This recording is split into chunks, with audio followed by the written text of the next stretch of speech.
like, share, and please leave your valuable comment. And do subscribe to the L Cube Show. Thank you so much.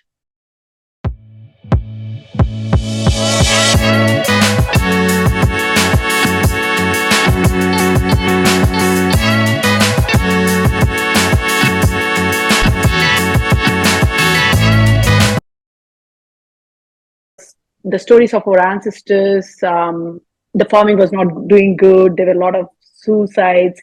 Whenever you see paper, if you're a 90s or an 80s kid, that's what you saw in the papers every day. The farming is not doing good. So weren't you scared to get into that? No. No. I have always been an optimistic person. Yeah. In our school, there was this small activity that they used to do. Mm-hmm. We were around 100 students in our class. And one day our teacher came and, they gave everybody a sheet of paper. And each person was asked to write about somebody else. Okay. Say, it's not like one person has to write about the remaining 99. About me, okay. Somebody else would write.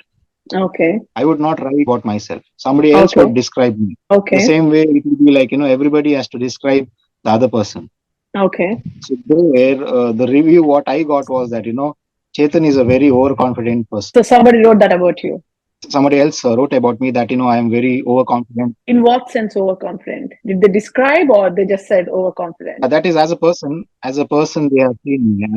I was in my college in that time. What they saw me as was that, I was a very overconfident person. Okay, maybe they thought you were an overachiever. Goals are like maybe over the clouds or over the moon, or maybe they saw it in a different way, which is not like a regular rat race. It could be the attitude, it could be the body language. Yeah. Yes. You look quite normal to me. I'll tell you that. You look quite normal to me. No, it's been a process from that time. That was a wake up call for me, After I got that review, it made me realize that, our body language might be very positive. We might be very confident, but the person in front of us will always think the way they will see us. We may see ourselves in a much bright and positive way, but for another person, it is unachievable. It is very overconfident and things like that. So it helped me, to always think. Whenever I was, taking a step, I always used to think of what the person had told that, it used to remind me, okay, you can think, have goals, but make sure that, whatever goals you have set are achievable and, live realistically in going towards that goal and don't just be blind. Sometimes we just become blind and, we think of million things. I like your approach, how you thought that even when the other person who said that you are overconfident, while you're actually pursuing it in your life, like let's say if you're doing your farm or whatever, you did not take the negativity in it. You took the positivity in it and you were always kept on checking that am I overconfident in this? Sometimes like that's really an optimistic view to have. Not everybody has it. Everybody will like, oh, he thinks I'm overconfident, but see, I have achieved it right now. You know what I'm saying? But that you actually turned it into some good point and you actually made sure you're balanced. You wanted to have that balance and proper. That's a really good approach, actually. Yeah, I can see why you're here doing what you're doing. Our thoughts will always be ideal. Yeah. So do you have any inspiration? And our actions will never be ideal. Yes. But for your age, you have a lot of maturity. I have to say that. So, do you have any inspiration, or is your grandfather or your father? And how did your family support you when you decided that you're gonna enter into the farming? Your family, the friends who are still in the ITs or who are still working in Bangalore and all the metropolitan cities. What was the approach? What did everybody react to your decision? Yeah, I would start from my grandfather. Okay. He is no more. It's been a very long time. And during his last days, he had one wish which he had told to my mother. My mother, he's his daughter-in-law, my father's father. Yes. He had told it to my mother. Yes, to my mother. Yes. He had told to my mother that no matter at what cost, never sell the land. My mom and dad, they are basically, they were in service and they got retired. And, after retirement, we are two kids. I have a sister. So both of us, we chose our own streams and, there was no idea back in 2000, say 2010, that we would be continuing the farm what we had. We Okay. used to have a arecanut plot here, and my Okay. dad used to manage it between his work. He used to come Okay. once a week regularly. Why We it had doesn't our it doesn't need much caring? Is that why?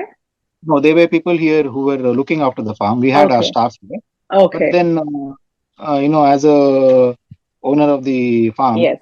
it Yes. is always our attendance that shows results. If you Yes. leave it up to Yes. somebody else, Yes. they would be focusing on the 30th day of the month when the salary comes. When the No salary matter comes how in. I know. involved they are in the work, Yeah. but still Yeah. our involvement Yeah. matters a lot. So during that time, the intention was not there to continue this place, to keep the Hmm. place. Hmm. Mom and dad both had thought of selling the place, Okay. and when they told me that they are going to sell the place, I was just in my 25 or 26 during that time. Hmm. It was too early for me to say no to them. That is when I started getting the thought that what if we not sell the land and buy more land around us. Okay. So if we have to do that, we need to have money. So the first thing is that for money, do we have that much of money? No, we do not have that much of money. So how are we going to have more land? Maybe one option is that we can earn by any other means. Say get into a business or do well in your job, start saving up and all these things. So I had certain plans of being a filmmaker once. Wow. When I was in my early 20s, I wanted to be Okay. a filmmaker, but I knew that the early stages of filmmaking would be a struggle part. Yeah. So definitely we would have ended up selling our land in Yes, that struggle. definitely. Yeah, I agree So I with you on thought that. Yeah. maybe keep that filmmaking plan on hold. Yeah. We Is can can I ask, is it we can make direction a film or at any point in life is it direction or is and it do it great also. cinematography? What is it you want to do in filmmaking? Direction, direction, Direction, very good. direction. The captain. Okay. And then after some time, I even we are Shetties, Hmm. so every Shetty wants to have a hotel. Yeah. Likewise, I also wanted to have a hotel. I wanted to Okay. be in the restaurant business. But Okay. then again, restaurant business also is equally like making a movie. Yeah. We invest so much and we will never know whether we are going to get anything back or not. Yeah. Yeah. That is when I saw the third option, Hmm. that we have a land. Why not do something in the land? Why not expand our cultivation in the land Yeah. and see how much we are able to get out of it? Yeah. So during that phase is when I was working in Bangalore during that time. I was living in Bangalore. I was living in a rented place in Bangalore. So we started growing mushrooms. In the house. Yes, in the house. In the house, Oh, it's a 560 square feet house, which has wow. a 100 square feet kitchen. And in that Okay. 100 square feet kitchen, there was a kitchen shelf, and under those Is kitchen it shelves, we is it used to do this Martali? Is this cultivation of Martali? mushrooms. Were you in Martali? No, no, not Markand. It was in RT Nagar, Artinagar. Rabindranath Tagore Nagar. That was in 2015, and 2015 I was around 28. Okay. That is the stage in life. Maybe for some people it comes very early. For me, the realization phase of life was at 28. That what am I going to do with life? That's early too. Some people don't realize until they're like 40. So that's early too. So that is when I thought, is there a scope for me to go back to the native and start something there and be there and be around the people who are there around us, like my family, relatives. Of course, friends had already gone to different places. Yeah, Most of my yeah. friends were there in Bangalore, so it was a Okay. very good life. We used Yeah, to yeah. hang out every time. We used to meet every time, Yeah. and friends, we used to all come to the farm during that time on vacation for a couple of days, come here, stay here, party, and then go back. It used to be that kind of a life. And during that time I thought, we can't just be partying all the time. We have to do something on our own. Only when we quit everyone and live by ourselves and do something, work on something what we want, maybe 15, 20 years down the line, the results will start showing up Yes. for the decisions what we have made before. Yes. I Yes. thought, let's shift to the farm. Let's start growing mushrooms. That was the Okay. idea. Okay. Along with that, mushroom work was like it's an everyday work. So I thought, along with that, we have some vacant patch of land also where we can do some cultivation. Can I cut you here and ask you, like, how much land is that? How many acres of land are we talking about here, like, in total? We were cultivating around 3.5 acres of land. Okay. And we had another 6.5 acres uncultivated. Okay, just barren land. Yes, barren in the sense it was not attended. It was a slope kind of an area. Right. Okay. We had cashew trees there before. Okay. And because it was not attended, cashew also was not yielding much. Yeah. And we had paddy fields also. Paddy fields, it was not being cultivated. Okay. So in one portion of these paddy fields, it's a step kind of paddy field. Okay. In this portion, we started growing turmeric. All right. Okay. This was during the time I was in Bangalore. Okay. That was a first step, I would say, to into farming. Mushroom cultivation, I had started before that itself. But I would say mushroom cultivation is not exactly farming. It is not related to the soil. We can do it indoors. We can do it even if you don't have much of a land. This is like, you are directly working with the soil. The earth is so huge and, you're trying to dig the earth and, grow something out of it. So obviously, when you are doing all that, the sun will feel a bit and, it will make you all sweaty. It will make you tired. It is that kind of a job. For me, that back then, it was like that. Because we were not seasoned to all these things. Yeah. We started mushroom cultivation because that time we were earning. We used to have good money, so we used to, lavishly we used to spend on all the labor and all those things. And because we were earning monthly, we used to earn, and money used to be there with us. So we used to not find it difficult to, spend it on labor or spend it on any investment here in the farm. It was easy. So we thought, let's forget the selling part. Let's just focus on the growing part. Let's learn. Let's see how to grow. The first easiest thing what struck to me was, to grow turmeric. Okay. Because it's a rain-fed crop. Okay. You will have to plant it during the rainy season. When the rainy season, just when the monsoon starts, we plant it here. And then as the monsoon goes on, the plants get irrigated. We will not have to irrigate it. And once monsoon is over, that is until Deepavali, we have rains.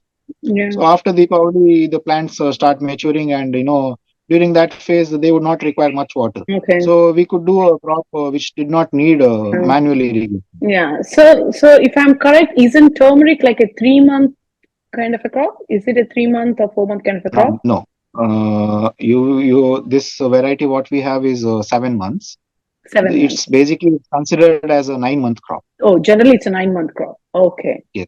From the time of planting to harvest and drying, considering all that, it will take 9 months. Yeah. Okay. This first batch of turmeric what we grew, we got a good yield. We got around, I would say, a dry yield. We got about 165 kgs of powder. Okay. When we did our first crop, this of turmeric, and we harvested all the crop, it was very difficult to harvest also, labor wise, and the way the soil was so hard because the rain had hit so much. Here, when it rains, the soil is very porous, and once the rain goes off, the soil just becomes like brick. Okay. It is two extreme soil conditions what we have here. Okay.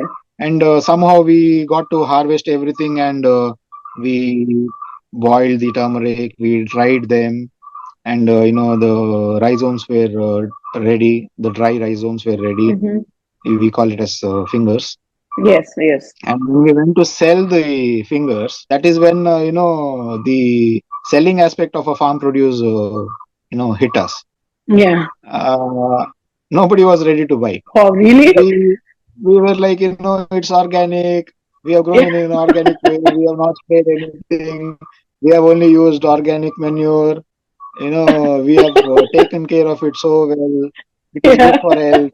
Like, array no boss, here it comes from there. It comes from there, from everywhere. We only want that turmeric, and it comes at this price to us. We don't want this price. Your price is very expensive, he said. Okay. And they offered us, as far as I remember, 90 or 120 rupees per kg. Okay. The amount of investment what we had done from the time of planting to harvest was around 65,000 rupees. Okay. And just for your calculation, say 165 rupees into 120 rupees, it will be around 18 to 20,000 max. Yeah. I was like, okay, no problem. I got all the fingers back. Oh, you didn't sell it to them. You didn't No, sell. no, no, no. Good. Good. Never have I sold any of my produce for a price lesser than what I want. Very I've good. This never is done it. something to learn. Viewers, please learn this point. He was not ready I've to never done sell. it. Okay. Then what happened? Then I went to a packaging store. I bought some pouches, which will fit half kg, quarter kg. And then I took the turmeric to a mill. Yeah. I got the turmeric powdered. During that time, I just quit my job. I came back to Mangalore. And 2 days after I quit, came back to Mangalore, I sat in the house and started filling all the pouches. Yeah. So basically, you gave a makeup to the turmeric. You westernized it. You had to westernize it so that people can understand it's organic, right? Yes, we did it. So we had all the pouches ready, and we started marketing it using Facebook and WhatsApp. Wow. Okay. We started our price at 450 rupees per kg. Wow. Directly. Yes. Wow. Okay. And from that time until now, we grow turmeric every year. We grow around 150 to 250 kgs average. Okay. And we don't market the turmeric now. People call us and ask for the turmeric, and we send it to them. Wow. So like even now, how much is it? Like how much is it right now in the market? Like, does people know that you're selling it to this price? No, that price is the wholesale price. That is different. We don't go to look at that at all. Okay. Right now, we sell our turmeric at 750 rupees per kg. Wow, that's an achievement right there. Wow, that confidence. And so like when you're putting the price at 450, like what was your calculation back in your mind? Like, so your effort, your labor prices, or everything. Did you calculate all that? And then this is my worth. You decided your worth. We have spent 65,000 rupees. Yeah. Yeah. And, say a margin of 50%. Yeah. Yeah. That will be around 1,30,000 rupees. Yeah. That is what I planned that, okay, we should at least get 50% of what we had invested. Yeah. Yeah. Wow. Did you understand that there is a lesson right there to learn? No, I understand. But did you understand that there is a lesson right there? Obviously.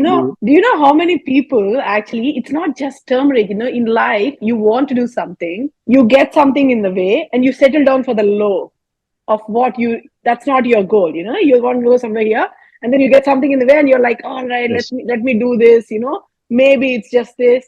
Wow, that's a really good approach. Hats off to you. Yeah. That is what I said, when it is uncertain, it will bring the best out of you. Yeah, like nothing to lose. So what this is it. This is my worth.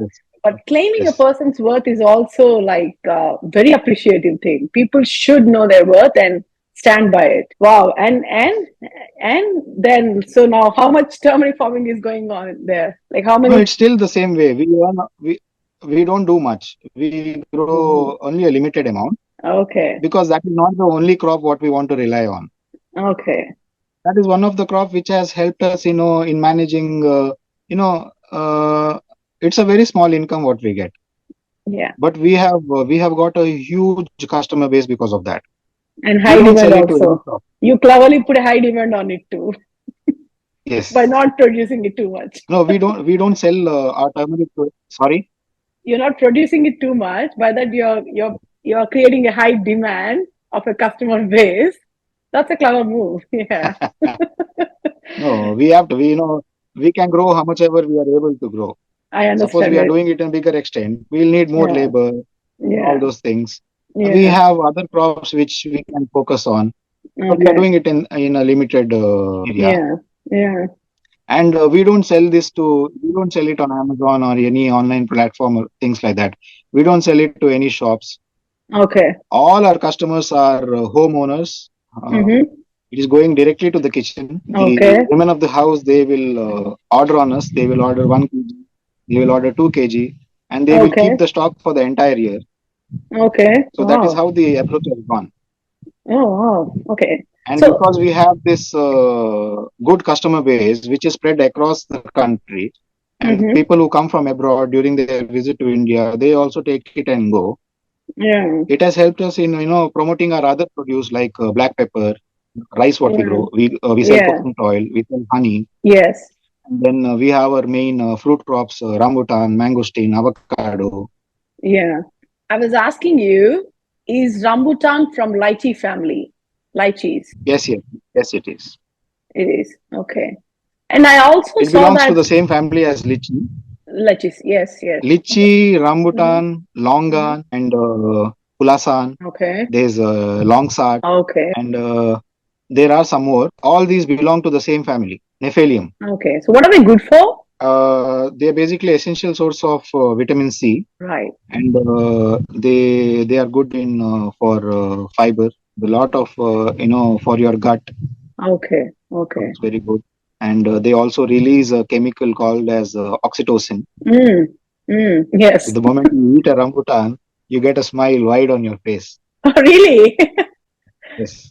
Oh, they should call it But a you should smile. eat the right rambutan. What is the right rambutan? Right rambutan is a fruit which is harvested when it is fully ripe, and it is, harvested and packed in a right way and made sure that, it is reaching the customer's place in a right way, and the customer opens it and then eats it. Oh, okay. Do you have a good customer base for rambutans in India, like particularly in southern part of India? Yes, we do. Oh, you do. Oh, that's great.